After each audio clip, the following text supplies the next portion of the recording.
Good morning, bakers. We're back with another recipe, another one of everybody's favorites, brownies. But we're going to put our own little twist on it. Got my chocolate melting on the stove, got my ingredients laid out. It's a very simple recipe. I promise you'll enjoy it. So let's get started. So as you can see, I have all my ingredients laid out here. It's a very simple recipe, not a whole lot of ingredients go into this. So we get started first of all with some melted butter. Now I just melted this butter. I prefer sometimes to melt butter on the stovetop, but if you prefer a microwave, that's up to you. No worries, whatever you choose. And then we're gonna blend some sugar with that. Now I chose to use this recipe. Most people blend when they're making brownies. They don't use a hand mixer or a speed mixer or anything like that. And I agree with that sentiment because it gives you more control and it comes together so quickly. You don't need any power tools like a hand mixer or a stand mixer. You just blend it by hand. Now once I've gotten that blended in, I add my eggs. That only took about 30 seconds of whipping. Now I add my eggs. And we'll talk about quantities later on in the recipe because different pan sizes require different recipes. Sometimes you may have to double the recipe, sometimes you may have to half the recipe. It depends on what size pan you're using. This recipe that I use, I actually ended up having to go back and double it because I used a 9x11 pan. So now we're adding a little vanilla extract and we're just gonna whip these together about 20-30 seconds until it comes together. And then we're gonna add our next ingredient.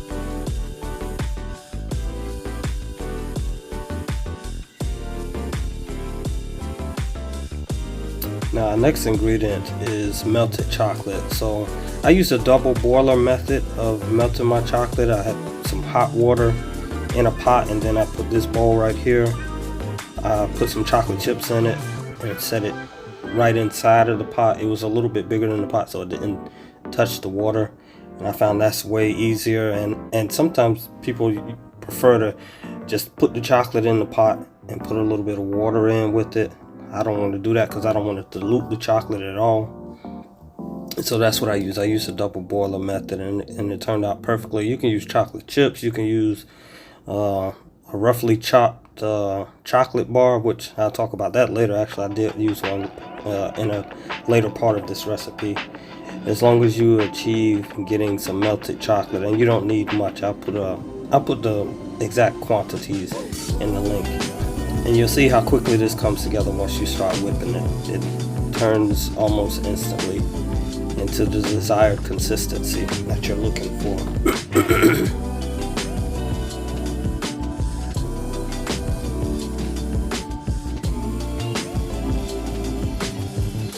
So once you've got it to this consistency, it's almost like the whole entire mixture right now is melted chocolate. You're going to switch into using, instead of whipping from now on, you're just going to fold the rest of your ingredients in. This recipe also calls for a dash of salt. I put the salt in with my sugar so that I don't forget, because sometimes I always forget about salt for some reason. So this is when you add your flour and your cocoa powder in with the ingredients, and you just fold it in until it all comes together. And the method I use, I just fold it, I mixed it all in until all of the dry ingredients were wet, and then I pulled it up from the bottom and folded everything together. Just kept working with it until it was nicely blended, and you'll see how quickly it comes together.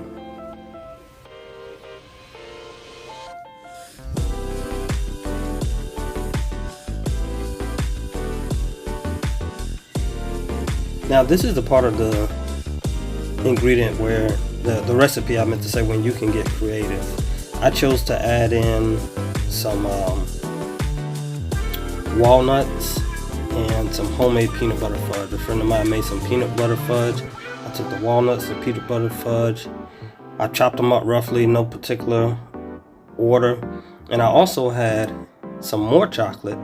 I went to the candy aisle and got some baking chocolate. And I chopped that up roughly along with it. So that's what's in this cup here. the walnuts, peanut butter fudge, and the roughly chopped chocolate at the bottom. And I just poured it all in there. And I continued folding until I got the consistency that I wanted. But I will say this about these brownies, they were so chunky, it was kind of hard to work with. So I went and I added a splash, just very little, just a little splash of buttermilk. I did that off camera though, to make it more pliable and get it to the exact consistency that I wanted it. And it adds a little bit of flavor too, because this is a recipe that relies heavily on it's not like a cake that relies heavily on its flavor from extracts and vanilla and whatnot. It relies on that chocolate and whatever else you decide you want to add to it. You can get creative and do what you want to do.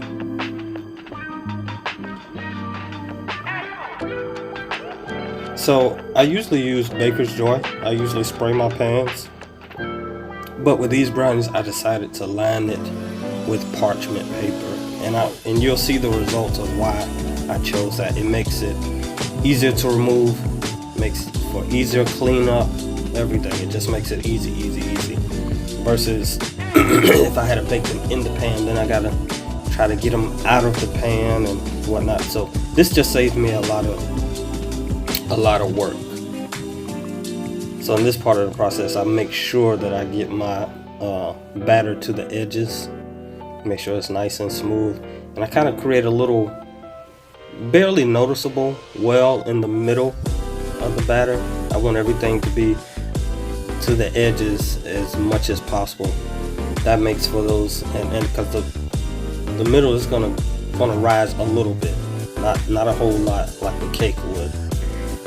But it's going to take care of itself if you spread it out. Just make sure you get it to the edges. And just that quick, you got brownies. Now you put this in the oven for 30 minutes. 30 to 40 minutes. 45 is a stretch. And you're going to have some wonderful, amazing brownies. You're going to love it. I promise you will.